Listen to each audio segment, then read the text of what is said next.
Violence has always been a topic brimming with endless discussions and controversies. Whenever we think about acts of violence, there are always tendencies that make us lean towards the idea that violence is purely an irrational act. This way of thinking has been around since the days of classical antiquity and has since become a traditionally accepted way of thinking about violence. This has been so deeply embedded in our culture that it manifests in our society in different ways, such as establishments of rules and laws, and the depiction of violence in works of art, literature, and media. Now, I'm not going to dispute the truth of that argument. However, I believe that the act of violence signifies much more than irrationality. Human behavior are much more complex than that, and that complexity also applies to how and why humans are motivated to do acts of violence. For example, people could be motivated by pure anger or hatred towards somebody, or maybe they could use violence as purely a mechanic of self-defense and survival. Psychological conditions can also be factored in when it comes to violence. A person could lash out in a state of panic, or maybe when he is under a large amount of stress. Because of this, it's easy for us to assume that an unhealthy state of mind could lead to acts of violence, let alone something like mental illness or disorders. While researchers have stated that there are links between violence and mental illness, the link itself might not be as straightforward as you think it is. The link between mental illness and violence is very complex. As such, please note that in no way whatsoever I am suggesting that mental illness is the only catalyst for violence. It is the exact opposite, actually, because there are other matters that factor in this link, such as environmental stressors, substance abuse, and the history of violence itself. This is why the link between violence and mental illness is so complex to begin with. As I stated before, there is a long history of the depiction of violence in art and literature. One of the literary works that springs to mind is Chuck Palahniuk's Fight Club.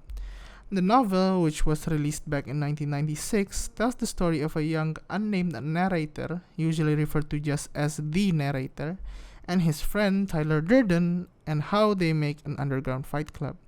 It turns out that both characters are the same person, and the narrator seems to suffer from dissociative identity disorder. Another novel is Eka Kurniawan's Seperti Dendam, Rindu, Harus, Dibayar, Tuntas. The Indonesian novel tells us of Ajo Kawir's journey towards finding the cure of his erectile dysfunction, which was caused by a traumatic event involving rape. Both novels are similar in the sense that they both depict the use of violence with characters having mental illness. But like I said previously, these depictions does not simplify the link between mental illness and violence, as it is much more intricate than a direct link.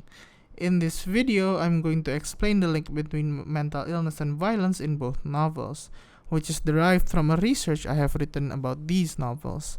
I will be using Sigmund Freud's psychoanalytical concept of sexual and ego instincts and Erich Fromm's concept of being and having. Disclaimer: I will be using some pictures and footage from David Fincher's 1999 film adaptation of Fight Club to give a better visualization of the things I'll be explaining. However, I'm not analyzing the movie, I'm only analyzing the original novel. In Eka Kurniawan's Seperti Dendam, Rindu, Harus, Dibayar, Tuntas, the main character, Ajo Kawir, is suffering from erectile dysfunction. He is also a man who likes to engage in fighting. The correlation between fighting and erectile dysfunction in Ajo Kawir is mentioned literally in the first sentence of the novel, in which his friend Iwan Angsa says this: "Only guys who can't get hard fight with no fear of death," Iwan Angsa once said about Ajo Kawir.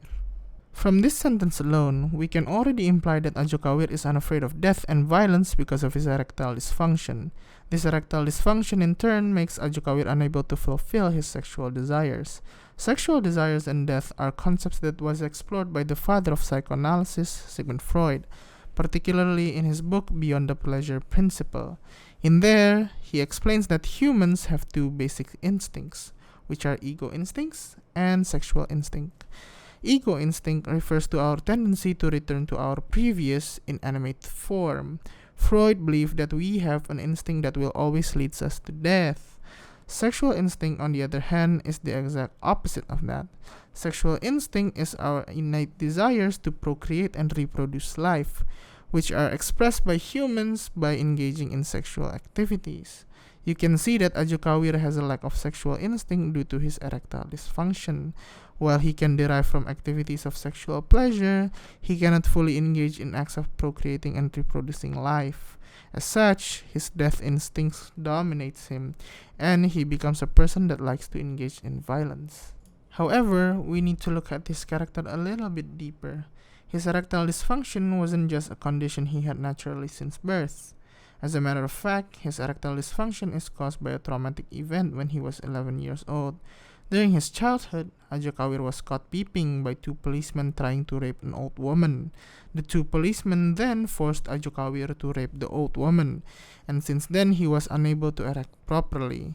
Hence, his sexual trauma, or what Freud refers to as traumatic neurosis, leads to the death of his sexual instinct, which in turn manifests into acts of violence. In the second act of the book, however, Ajokawir meets Jelita, a girl which he met during his travels as a truck driver. After spending some time with Jelita, he then experiences a series of dreams about her. The dreams about Jelita that he experiences are acts of sexual intercourse, which he hasn't done in his life, especially because of his erectile dysfunction. However, through his dreams with Jelita, Ajokawir shows signs of recovering from his dysfunction. In the end of the novel, he realizes that Jelita always reminded him of Rona Merah, or the old woman that he was forced to rape when he was still 11 years old. This is interesting to note because in one of his most prominent works, The Interpretation of Dreams, Freud gives an explanation how dreams can form indirect representations of trauma. But most interestingly, he argues that dreams are a wish fulfillment for humans. He explains that what we dream probably symbolizes what we want to fulfill in our lives. As such, we can see that this series of dreams by Ajokawir is a symbolization of his wish fulfillment of facing his own trauma, thus recovering him from his erectile dysfunction. While seemingly similar in terms of style and premise, Chuck Palahniuk's Fight Club is drastically different in how the novel portrays the link between mental illness and violence. In this novel, the narrator, having trouble sleeping, decides to go to various support groups, such as a group of people diagnosed with testicular cancer, at the advice of his doctor. He gets comfortable with it and is able to sleep after suffering 3 weeks of insomnia, even if he knows he was lying to others about having testicular cancer.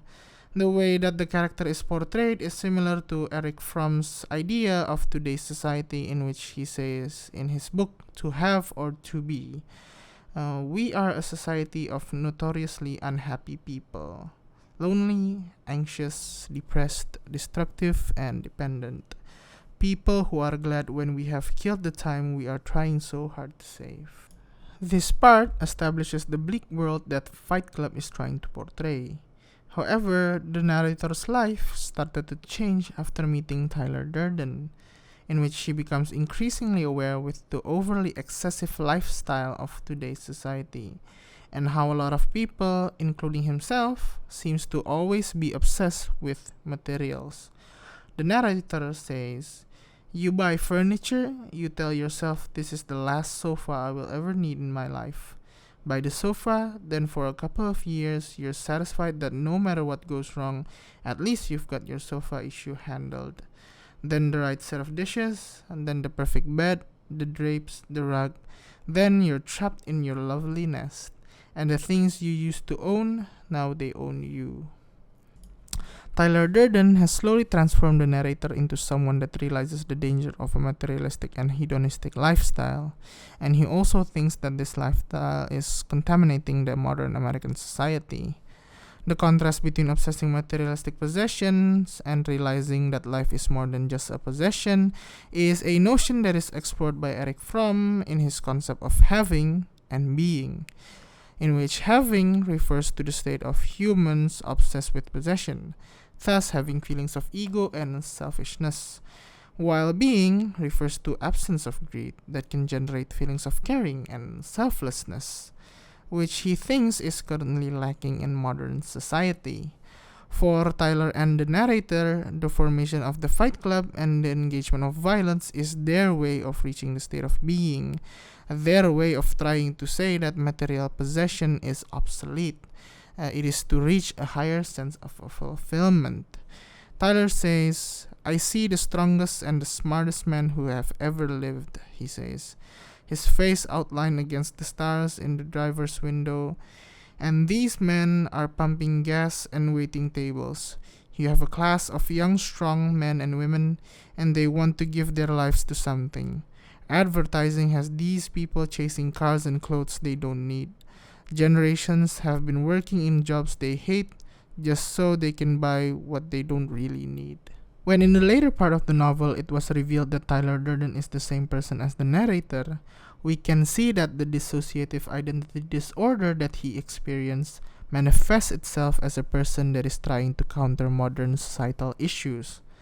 Thus, Tyler is a form of reaching the being state in the character of the narrator. It is important to note that the dissociative disorder experienced by the narrator is a symptom of a personal trauma, of being neglected by his own father, which is often overlooked by readers. In one segment, the narrator says, "Me, I knew my dad for about 6 years, but I don't remember anything. My dad, he starts a new family in a new town about every 6 years. This isn't so much like a family as it's like he sets up a franchise." This element of trauma gives a sprinkle of similarity between both novels. Whether it is Ajo Kawir or the narrator, some form of trauma motivated them to engage in acts of violence.